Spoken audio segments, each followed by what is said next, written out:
Graça e paz, queridos. Boa noite. Que Deus possa abençoar a vida de cada um de vocês.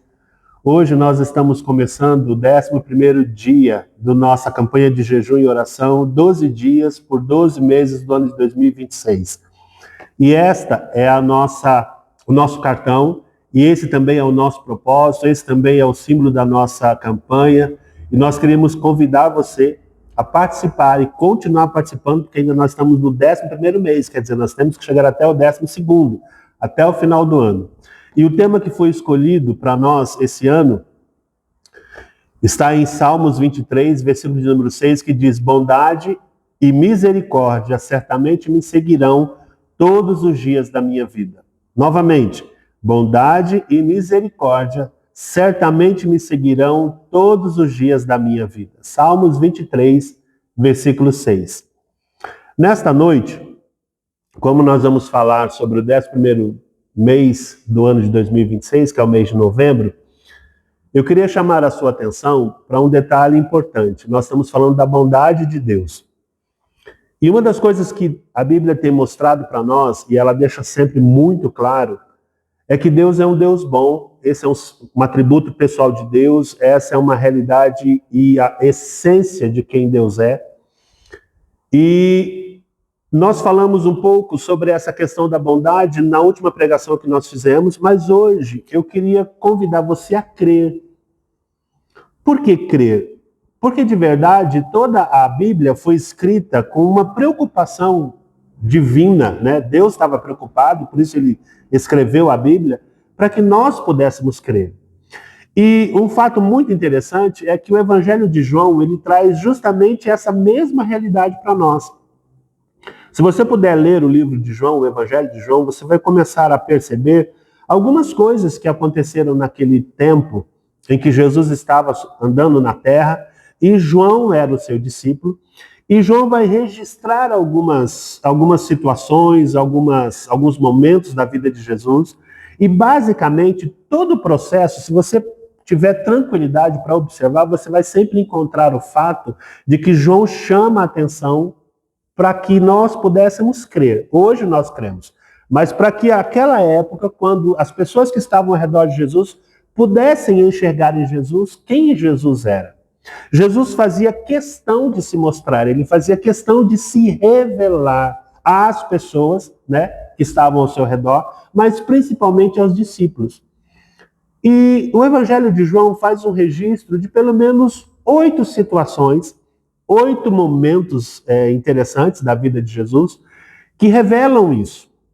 Um fato interessante é que Deus sempre trabalhou para essa finalidade. A Bíblia foi escrita para que nós pudéssemos crer em Deus. Os evangelhos foram escritos para que nós pudéssemos crer em Jesus. A finalidade disso é que Jesus é a revelação de quem Deus é. Na verdade, conhecer a Jesus é também conhecer a Deus. Em alguns momentos, Jesus disse isso até para os discípulos: quem me vê a mim, vê ao Pai. Colossenses, no capítulo de número 2, ele também vai dizer assim, que Jesus é a revelação de quem Deus é. Eu não sei se você lembra, há alguns anos atrás, quando não tinha máquina e nem tinha ainda os celulares que a gente usa hoje, a gente usava uma máquina de filme. E a gente comprava aquelas máquinas, às vezes com 12, que era o mais simples, às vezes com 24, às vezes com 36, mais posições, e as pessoas tiravam a foto. Só que aquela foto não era revelada de imediato. Você tirava a foto, tirava todas as poses que tinham naquele filme e depois mandava revelar. Quando a foto ia para a revelação, ela demorava lá uns dias, dependendo do local que você mandasse, e você só saberia como ficou a foto depois que você pudesse pegar as imagens daquilo que foi colocada naquele papel fotográfico. O mais interessante é que, pelo fato de nós não sabermos, criava-se uma tensão e um desejo. Como ficou aquela foto? Como que foi? Como que aconteceu? Como que ficou? Será que saiu foto boa? Será que o filme queimou? Será que ficou fora de foco? Todos esses detalhes a gente ficava empolgado, né? Ansioso na expectativa, porque quando a gente só ia saber quando chegasse as fotos na nossa mão. Jesus é essa revelação de Deus.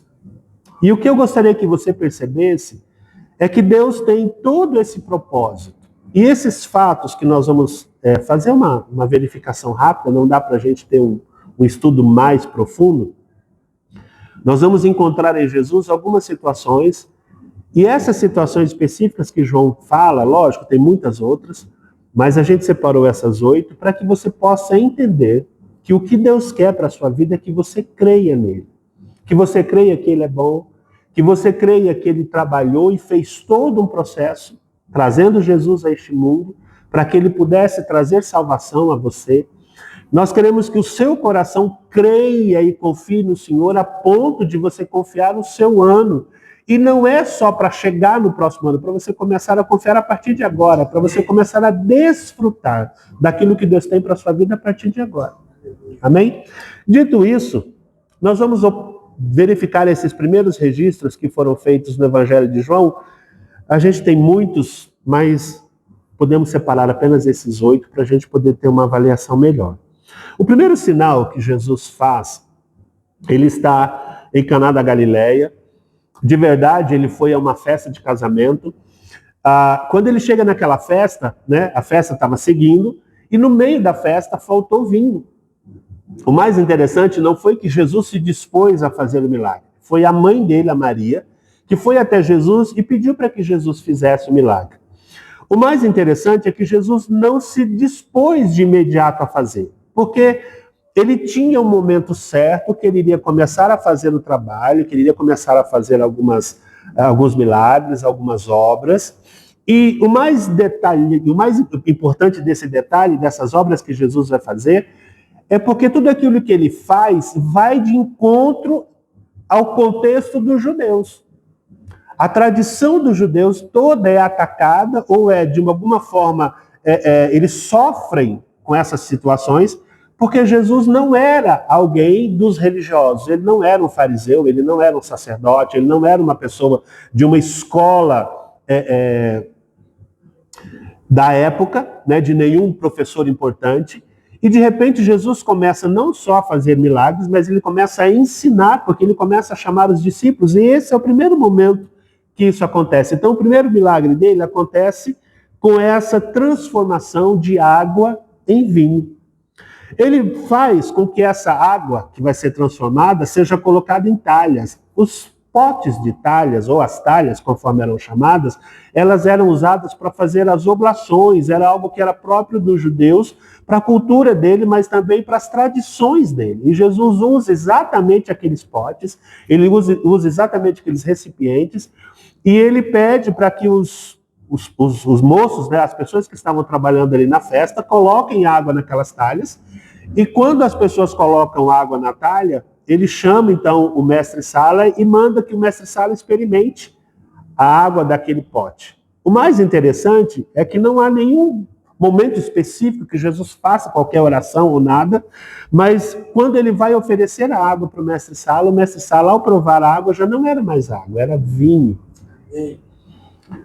Isso é tão interessante, irmãos, porque os judeus começam a ficar surpresos. Quem é esse? E a Bíblia traz para nós um detalhe onde ela diz o seguinte, que esta foi, e é registrado, e eu queria ler com vocês, no capítulo de número 2 de João, versículo de número 11, o texto vai dizer exatamente isso, que esta é a primeira obra, ou o primeiro milagre que Jesus está fazendo. Versículo de número 11 diz assim, em verdade, João 2:11. Com este, deu Jesus princípio a seus sinais em Caná da Galileia, manifestando a sua glória, e os seus discípulos creram nele.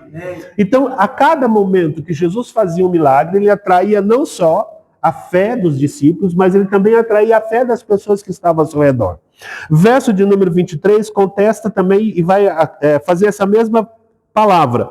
Estando ele em Jerusalém, durante a festa da Páscoa, muitos, vendo os sinais que ele fazia, creram no seu nome. O que eu quero que você perceba é que toda ação, e todo sinal, e todo milagre que Jesus fez, é uma confirmação de quem ele era.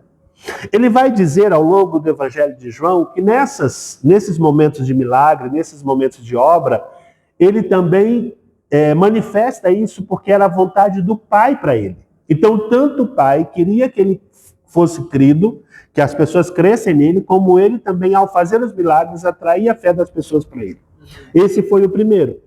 O segundo milagre também foi em Caná da Galileia, mas não foi nesse casamento, foi logo em seguida.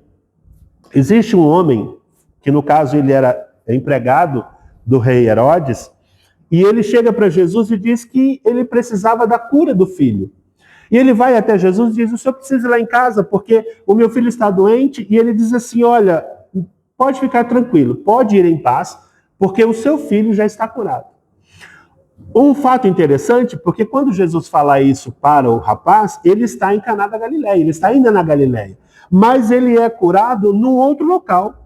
O mais engraçado de tudo isso é que quando o homem chega, o oficial chega em casa, ele vai perguntar para os empregados dele quando foi que isso aconteceu. E quando os empregados dão a resposta, ele lembra do horário que Jesus falou com ele, e ele vê, e ele percebe que esse momento foi exatamente o momento em que ele conversou com Jesus, e que Jesus disse para ele que o filho estaria curado. Irmãos, estas obras, elas, como eu falei para vocês, elas não só atraíam a fé dos discípulos e das pessoas, mas elas também entravam em conflito com os costumes judaicos. Como você viu no texto que a gente leu, pelo fato de ser Páscoa, pelo fato de ter todo um procedimento que era feito nessas ocasiões de festa, Jesus vai quebrando esses protocolos, Jesus vai quebrando essas situações, e esses sinais vão sendo feitos. O terceiro sinal que ele faz é a cura de um paralítico. Esse paralítico em específico, ele estava no tanque de Betesda. A Bíblia vai falar que ele estava lá já há 28 anos, esperando que alguém pudesse curá-lo, porque a água se movia, segundo a ideia que eles tinham, as pessoas corriam para a água, quem chegasse primeiro, ele era curado, mas aquele homem não tinha ninguém para tirar. Então, quando Jesus encontra com ele, que Jesus pergunta para ele o que você deseja, ele fala, Senhor, eu não tenho ninguém que possa fazer isso por mim. Não tem ninguém que me pegue daqui e coloque dentro da água, dentro do tanque. E Jesus diz assim, mas não é isso que eu estou te perguntando, eu estou te perguntando o que você quer que eu te faça. E ele pediu para ser curado. O mais engraçado é que Betesda, a tradução da palavra Betesda é casa da bondade ou casa da misericórdia. Mas esse homem já estava lá há 28 anos. É interessante observar que Jesus não foi especificamente para isso. Jesus foi para lá por causa de uma festa. O detalhe mais interessante é que ele faz isso no sábado. E quando os judeus, quando os sacerdotes, os fariseus, os políticos da época começam a ver isso, eles ficam incomodados. Por que ele vai fazer essas coisas justamente num dia que não podia ser feito? Porque o dia de sábado era um dia de descanso. Não era um dia que se podia fazer nenhum tipo de obra. E na cabeça dos judeus, a cura de alguém era uma obra. Ele faz o seu terceiro milagre. Esse homem curado, ele vai falar a respeito de Jesus e a Bíblia diz até que ele segue Jesus. Essa ação de Jesus, por causa do sábado, vai gerando, essas situações, esses sinais vão gerando um desconforto no coração dos judeus naquela ocasião. O quarto sinal que Jesus faz e que João registra é a multiplicação dos pães. Jesus estava pregando, as pessoas chegaram, e os discípulos chegam de Jesus, perto de Jesus, e dizem assim, Senhor, despede o povo, porque o povo já está aqui há tanto tempo, e nós não temos o que comer, eles não têm o que comer, e nós não temos como comprar nada. E Jesus continua conversando com os discípulos, e diz assim, dá vocês comida para eles, mas Senhor, nem que se a gente tivesse 300 denários, não dava certo, não tem dinheiro suficiente para comprar, e se a gente tivesse o dinheiro, o local onde nós estamos é deserto, e não tem lugar para comprar esses pães. E aí, de repente, Filipe chega para Jesus e diz que ele tem 5 pães e 2 peixes. Porque um garoto havia levado. Essa situação é tão interessante, que a gente já ouviu ela tantas vezes, mas há alguns comentaristas que dizem que o que nós chamamos de pão, na realidade, não era um pão, eram bolachas. Eram bolachas pequenas, não eram pão grandes, como algumas vezes a gente vê, eram bolachas pequenas. Que era a bolacha, que era exatamente o lanche de um garoto pequeno, não era um garoto grande, de 17, 18 anos, era um garoto miúdo, por assim dizer. E o mais lindo desse milagre é que não importa se fosse um pão grande ou se fosse um pão pequeno, não importa qual era o tamanho do pão ou dos peixes, essa comida foi suficiente para alimentar mais de 5.000 pessoas que estavam ali. Amém. Jesus faz essa multiplicação de pães e de peixes, e como se não bastasse, o texto vai dizer que Jesus deu para eles o quanto era necessário, até que eles ficaram satisfeitos. Não foi uma multiplicação de pães onde as pessoas pegavam apenas um pedaço ou apenas um peixe, mas a Bíblia diz que eles comeram o suficiente para ficarem satisfeitos. Se isso não fosse o suficiente, a Bíblia vai dizer que depois eles recolheram 12 cestos cheios de pão. Quem não tinha o que comer, de repente tinham 12 cestos de pão. Jesus está fazendo milagres. Jesus está atraindo a atenção das pessoas. Os seus sinais são muito sérios, são muito evidentes, são muito contundentes. E eles não param. A vida de Jesus era uma vida muito ativa nesse contexto de sinais.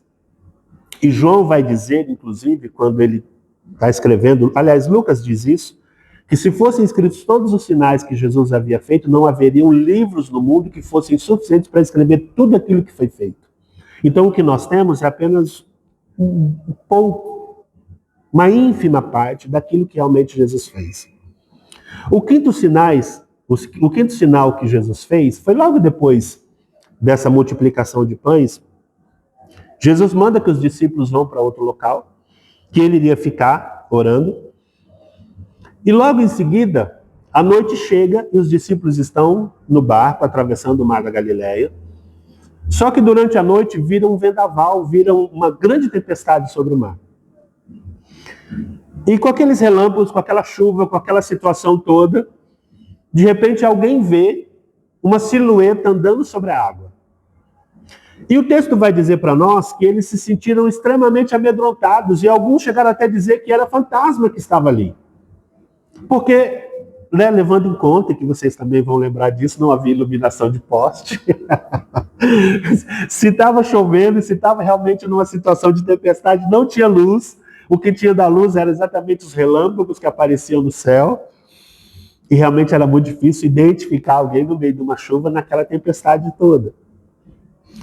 E Jesus, então, quando vê a atitude deles e quando vê o assombro deles, porque Jesus já estava bem avançado na caminhada, Pedro diz, olha, ele diz para os discípulos, olha, sou eu, não tenham medo.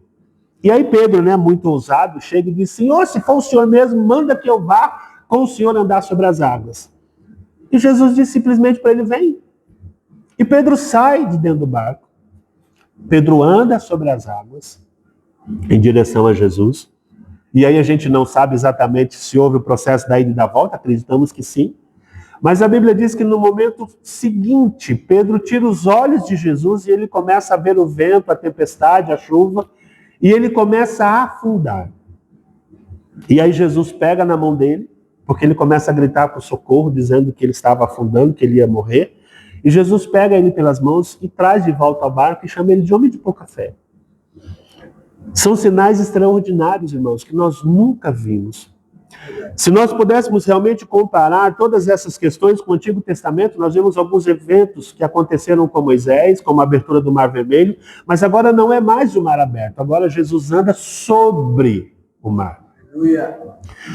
A vinda do pão do céu, como foi o caso para o povo de Israel lá no deserto, agora não tem a descida do pão do céu. O próprio pão estava ali e o pão multiplica pão.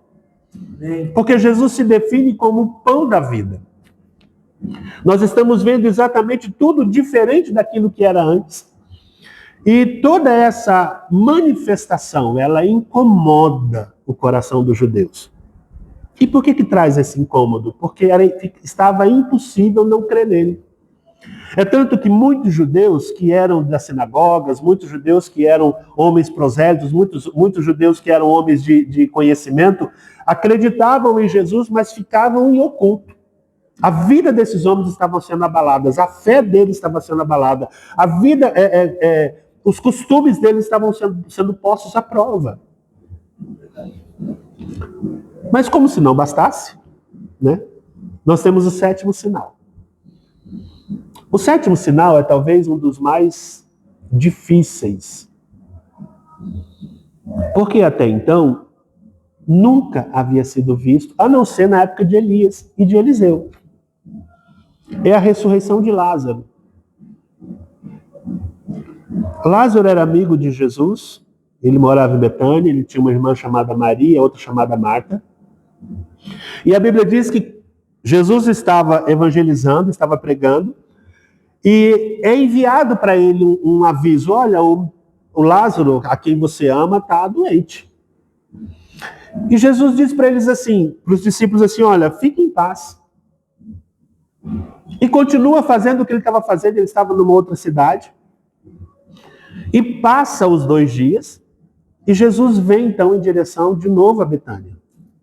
Só que quando Jesus chega a Betânia, já fazem 4 dias que Lázaro havia morrido. Elas estavam chorando, a família estava chorando, Lázaro já tinha sido colocado na pedra, né? Nas covas deles eram em pedra, então ele já estava no seu sepulcro. E Jesus chega. E quando Jesus chega, eles avisam para Maria e avisam também para Marta. E as duas, ao confrontarem Jesus, uma reclama e diz: se o senhor tivesse aqui, ele não teria morrido, e começa a reclamar. E a Bíblia diz que Jesus, quando vê o túmulo de Lázaro, ele chora. Há uma tristeza no coração de Jesus, porque a Bíblia diz que Jesus era amigo desse moço. Mas ele diz assim: olha, não creia somente. Não creia, não tenha medo, crê somente. Eu sou a ressurreição e a vida. E as irmãs dele, de Lázaro, começam a dizer: não, senhor, nós sabemos que ele vai reviver. E ele diz: não é nada disso. Eles vão até onde foi colocado Lázaro. E da onde Lázaro estava, Jesus manda apenas que removesse a pedra da frente do sepulcro. Você já imaginou essa cena? É lógico que haviam pessoas ali que estavam participando, né, consolando as irmãs que estavam enlutadas. Havia parte da família, haviam amigos, haviam pessoas de vários locais ali. Então não estavam só elas sozinhas. E quando Jesus manda tirar a pedra, elas ainda dizem assim: Senhor, mas já faz 4 dias. Está fedendo. Não tem condição. Mas para Jesus, o fato de Lázaro estar morto não era problema. Ele havia dito que ele era a ressurreição e a vida. E quem cresce nele, ainda que estivesse morto, viveria. A Bíblia diz que Lázaro, Jesus faz apenas uma ordem: Lázaro, sai para fora. Irmãos, o que eu quero trazer ao coração de vocês é que nós estamos caminhando nesses 12 meses, 12 dias pelos nossos 12 meses do ano que vem. Uma coisa que precisa estar presente no nosso coração é a confiança no Senhor. E eu escolhi um pouco esses textos, e principalmente essa situação da ressurreição de Lázaro, era apenas uma parte desse processo, porque muitas vezes nós temos dificuldade de confiar. Porque nós olhamos para nós. Nós olhamos para as nossas dificuldades. Quando Deus vai conversar com Adão, lá no Jardim do Éden, que o Adão pecou, a primeira coisa que o Adão faz é correr e se esconder. O medo, ele traz para nós uma sensação de julgamento, uma sensação de pavor. E muitas vezes nós entendemos quem Deus é, mas não conseguimos confiar nele o suficiente para crer que a bondade dele estará agindo a nosso favor. Que ele vai mudar a nossa fé, a nossa situação, a nossa morte em vida, como ele fez com Lázaro.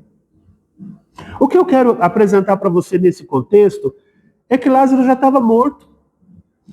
Por qualquer motivo que existisse ali, o coração de Marta e o coração de Maria esperavam tudo menos que Jesus pudesse ressuscitar aquele moço. De todas aquelas pessoas que estavam ao redor, que estavam fazendo parte daquele momento de culto fúnebre, por assim dizer, eles não tinham expectativa nenhuma da volta à vida de Lázaro. Que Lázaro pudesse sair do túmulo e voltar a viver. Mas o que a minha Bíblia diz é que o Jesus que nós estamos falando sobre ele hoje, ele chegou na frente daquele sepulcro e diz: Lázaro, vem para fora. Amém. E a Bíblia diz que ele não ficou gritando, reclamando, xingando, ele simplesmente disse isso.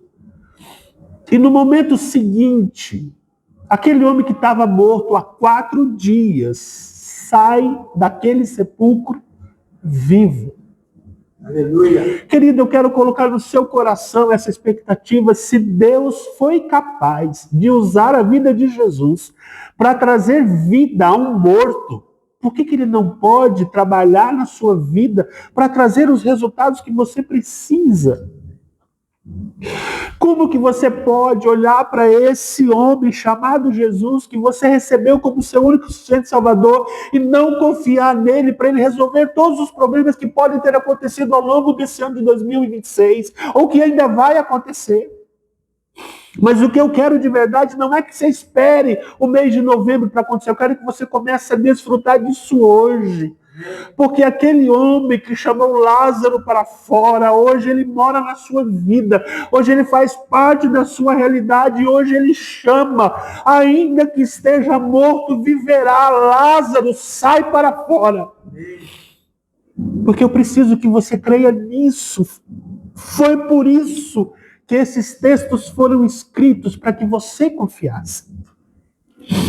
Aquelas pessoas naquela época, quando viram isso, se assombraram. Eu acredito que muita gente ficou espantada, sem saber o que dizer. Ficaram estupefatos. Como assim alguém pode ressuscitar? Se o objetivo de Jesus agir com milagres foi produzir confiança no coração dos discípulos e das pessoas, porque hoje seria diferente, uma vez que ele mora em nós, que ele mora no seu coração. Uma vez que ele faz parte da sua vida, uma vez que cada dia que você levanta, você pode conversar com ele diretamente. Uma vez que cada final de semana, ou que cada quarta-feira, ou que cada momento que eu não sei como acontece na sua vida todo dia, você pode entrar na presença dele e conversar com ele. Esse mesmo que a Bíblia diz lá em Hebreus, que foi aberto um caminho, um acesso, que não é um acesso de pedra, não é um acesso de barro, de ferro, é um acesso vivo pelo sangue dele.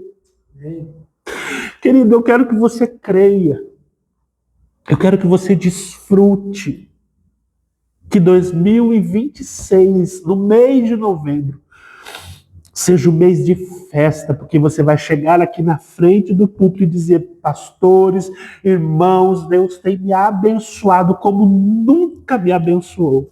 E talvez não é porque Deus tenha acrescentado algumas coisas, é porque talvez os seus olhos se abriram e você começou a ver realmente a manifestação da graça dele de tal forma que você não tem outra saída a não ser dizer: Deus, muito obrigado por tudo aquilo que o Senhor está fazendo na minha vida. Eu desejo isso. E não para aí. Ainda tem mais 2, que na realidade é 1, mas é 2.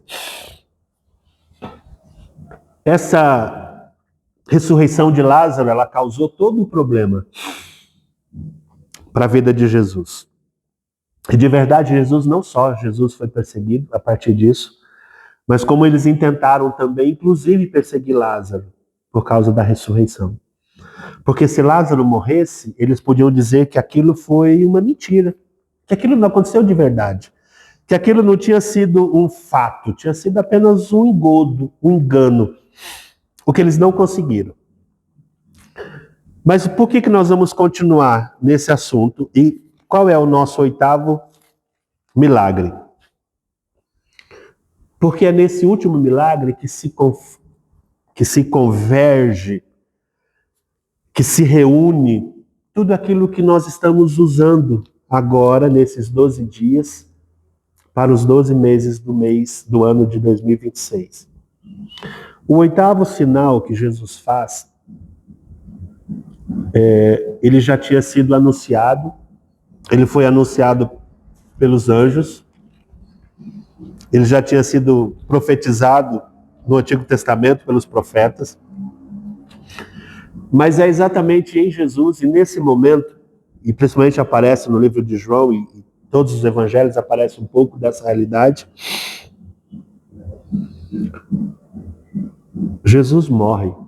Capítulo de número 19, versículo de número 17, diz que tomaram eles, pois, a Jesus, e ele próprio, carregando a sua cruz, saiu para o lugar chamado Calvário, Gólgota em hebraico, onde o crucificaram, e com ele outros dois, um de cada lado e Jesus no meio. E Pilatos escreveu também o título e o colocou no cimo da cruz. O que estava escrito era: Jesus Nazareno, o Rei dos Judeus. Muitos judeus leram este título porque o lugar em que Jesus fora crucificado era perto da cidade, que estava escrito em hebraico, latim e grego. E os principais sacerdotes diziam a Pilatos: não escreva Rei dos Judeus, e sim que ele disse: sou o Rei dos Judeus. Respondeu Pilatos: o que escrevi, escrevi. Esse momento é um momento de muita angústia para os discípulos que haviam fugido e alguns que estavam ali por perto. Mas quem realmente presenciou toda essa cena, do começo ao fim, foram as mulheres, principalmente a mãe de Jesus. Ela não se afastava. E a Bíblia diz, a partir do verso de número 28, que Jesus, uma vez crucificado já ali, e já estava passando do dia, o dia já estava acontecendo, ele diz assim: tenho sede, no verso de número 28. E estava ali um vaso cheio de vinagre, e beberam de vinagre uma esponja, e fixando no caniço o sopo, lhe chegaram à boca.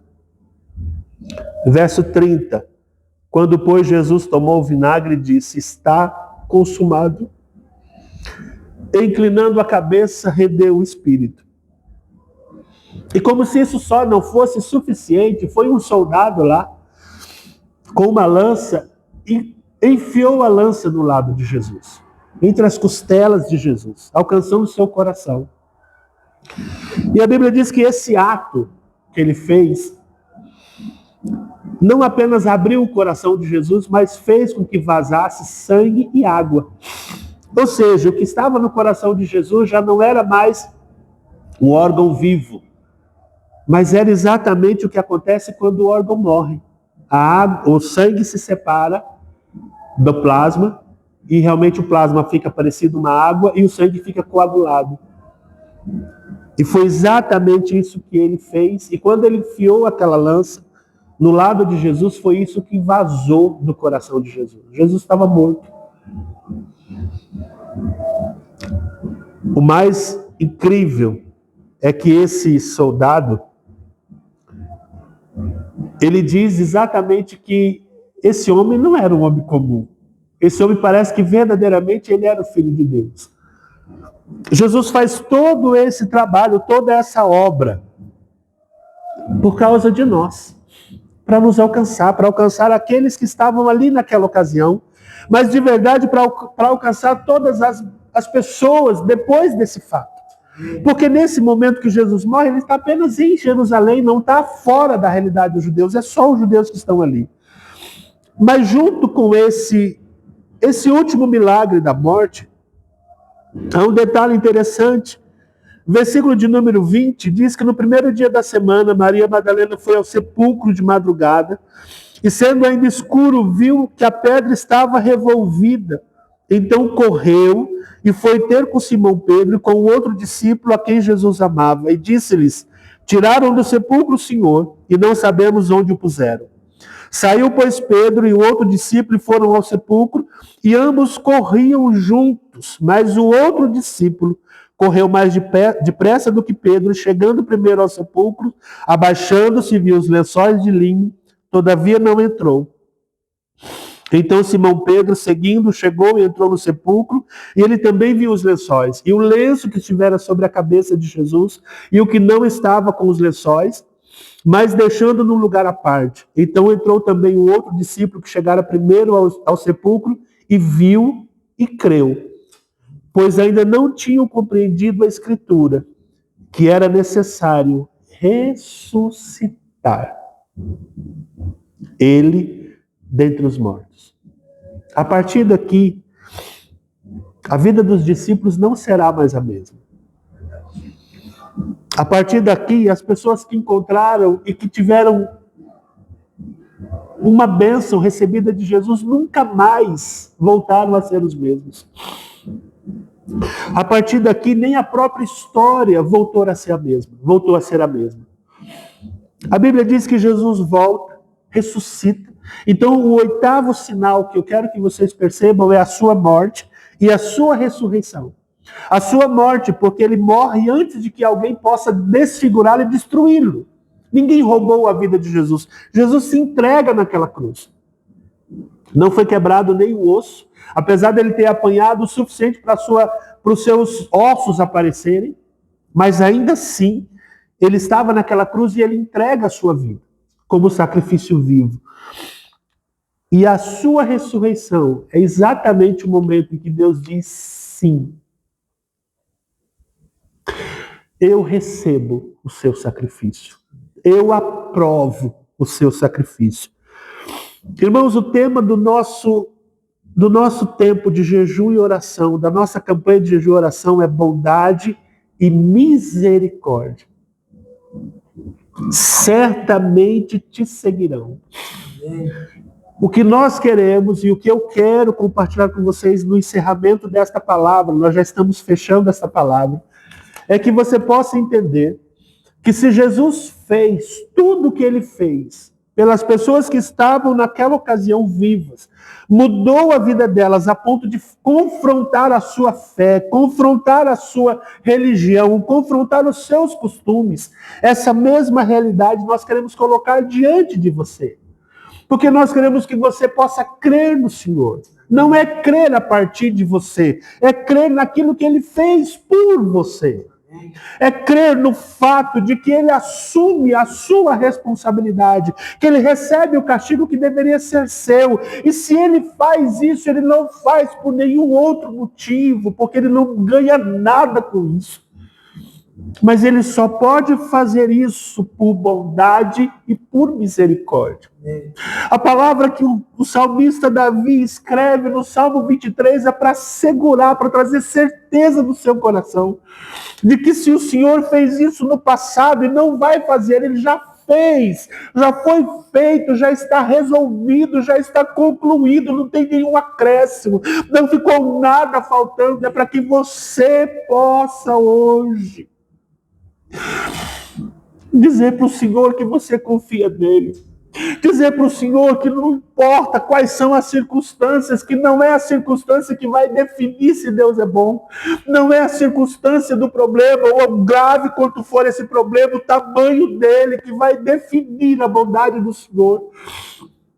O que define a bondade do Senhor foi exatamente aquilo que ele fez naquela cruz. Jesus é o grito de Deus para você, dizendo que ama a sua vida e que tem desejo de que a sua vida seja uma bênção. Não importa se em 2026, mas que você precisa entender isso hoje, porque se você entender hoje, quando chegar no início do ano de 2026, você vai entrar o ano com confiança, com vontade, com disposição, e não tem nada que vai ficar parado na sua frente, nem tem nada que vai te impedir de você experimentar da graça do Senhor do 1º até o dia 31 do mês de dezembro de 2026. Isso quer dizer que Deus tem bênçãos grandiosas para a sua vida. Isso quer dizer que Deus tem uma manifestação de graça que Ele quer derramar sobre o seu coração todos os dias do ano de 2026, principalmente nesse mês de novembro, porque o mês de novembro nós queremos que não seja um mês de tristeza. Eu quero que não seja. E é por isso que eu estou fazendo esse trabalho de pregar nessa noite, porque eu quero que o mês de novembro seja um mês de festa, de você chegar aqui na igreja e estar feliz. Pastor, foi um ano de vitória, foi um ano de bênção, foi um ano de riqueza, foi um ano de cura, foi um ano de manifestação de graça, onde Deus usou a minha vida, onde eu fiz o que eu achava que eu não tinha condição de fazer, e eu cheguei onde eu não consegui chegar nos outros anos, mas esse ano foi extraordinário. Eu quero que você consiga dizer isso. Eu quero que você consiga dizer que cada culto que nós nos reunimos, você tenha motivos para louvar, você possa glorificar, você possa dizer que você conheceu um Deus extraordinário, um Deus que é cheio de amor, que você conheceu o amor dele, e não apenas conheceu, mas experimentou todos os dias. Eu quero que você seja capaz de ter um tempo de comunhão com o Senhor, precioso, todos os dias. Todos os dias. Porque esse é o objetivo dessa campanha. O objetivo dessa campanha não é apenas para dizer que não vamos ter problemas. Problemas temos. O mundo é um mundo que a Bíblia diz que ele jaz no maligno. Mas a promessa de Jesus é assim, olha, no mundo tereis aflições, mas tenha um bom ânimo, eu venci o mundo. Ou seja, Deus sempre tem uma saída, Deus sempre tem um escape, Deus sempre tem uma porta aberta, Deus sempre tem um recurso, Deus sempre tem a última palavra. E se você entender isso, que pelo amor dele, ele vai sempre te dar uma saída, você não precisa ficar assustado com o problema que aparecer, você não precisa ter medo, mesmo que diante da sua vida apareça a morte, porque ele é o Senhor da vida, ele é o Senhor que transforma. A Bíblia diz que quando ele transforma água em vinho, isso demonstra o seu poder sobre a criação, sobre as coisas que já foram feitas. Quando ele sai de um lugar e vai para o outro, como ele anda sobre as águas, ele é o poderoso que pode andar sobre as águas e que é o Senhor dos elementos. Quando ele manda que pare a tempestade, que pare a chuva, que os ventos cessem, ele é o Senhor das tempestades, ele é o Senhor que pode te dar aquilo que você precisa, desde um fio de cabelo novo até a melhor coisa que te falte na sua casa. Aquilo que é o mais simples da sua realidade, como aquilo que é mais sério e mais difícil de aparecer. Esse é o Senhor que você serve. Nós queremos que você tenha confiança suficiente para crer que aquilo que foi prometido não foi esquecido. Que a promessa de Deus não encerrou, mas como diz o livro de 2 de Coríntios, em todas as promessas que a Bíblia tem, nós temos o sim e o amém do Senhor, para todas elas. Amém? Então eu quero que você creia, eu quero que você receba e desfrute da bênção do Senhor pela sua fé. Eu também quero que você jogue para fora toda desconfiança, todo medo, toda incerteza, porque o Senhor está olhando para você como filho. E como filho, você pode ter acesso àquilo que é do Pai. Jesus não morreu somente para te dar uma religião. Jesus morreu para te dar vida. Como disse o nosso pastor nessa noite, vida com abundância. Nós temos isso na vida e na ressurreição de Lázaro. E eu quero que você desfrute disso todos os dias. Interessante. Eu estava olhando esse texto de bondade e misericórdia certamente me seguirão. E o contexto do seguir aqui, né, não é só uma situação de acompanhar a pessoa, de ir atrás da pessoa. Mas a palavra seguirão, que aparece aqui, ela tem o sentido de que Deus trabalha ao nosso redor ativamente. Não é só acompanhar, mas é agir em benefício nosso ativamente. Ou seja, Deus não vai fazer só um passeio conosco com uma mão no ombro da gente. Não é nada disso. Ele vai muito mais agir em nosso favor e na nossa vida todos os dias. Isso precisa estar claro. Isso precisa ser a nossa confiança ao final deste ano. Então, meu amigo, festeje, celebre, glorifique o nome do Senhor, louve a Ele porque Ele tem coisas extraordinárias para te dar e, principalmente, você tenha certeza de que a bondade e a misericórdia do Senhor, a bondade e o amor do Senhor nunca se afastarão de você. Amém. Em nome de Jesus. Começa isso hoje. Desfruta disso agora. E eu quero convidar você para orar comigo. Amém? Pegue o seu cartão. Eu não sei quais foram os pedidos que você colocou, mas eu queria que você trouxesse eles na presença do Senhor agora. E que você abrisse o seu coração, exatamente como o texto que nós estávamos lendo.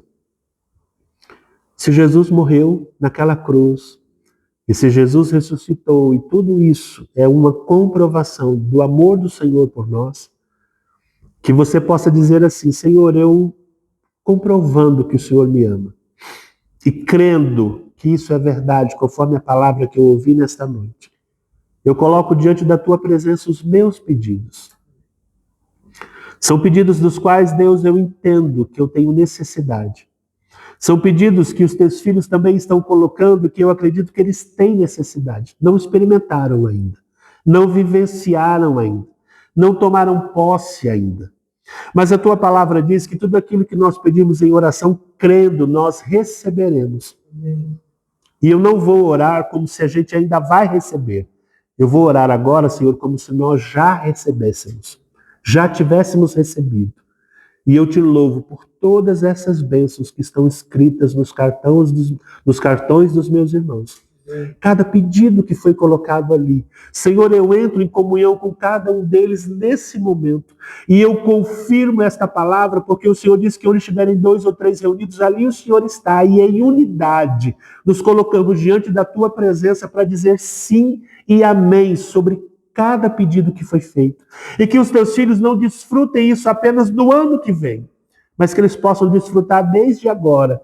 E que quando chegar o tempo do ano que vem, nesses pedidos que eles escreveram, eles possam cada vez mais crer, cada vez mais confiar, cada vez mais estarem fortalecidos com seus corações em tua presença, cada vez mais estarem realmente, ó Deus, de uma forma extraordinariamente abençoados.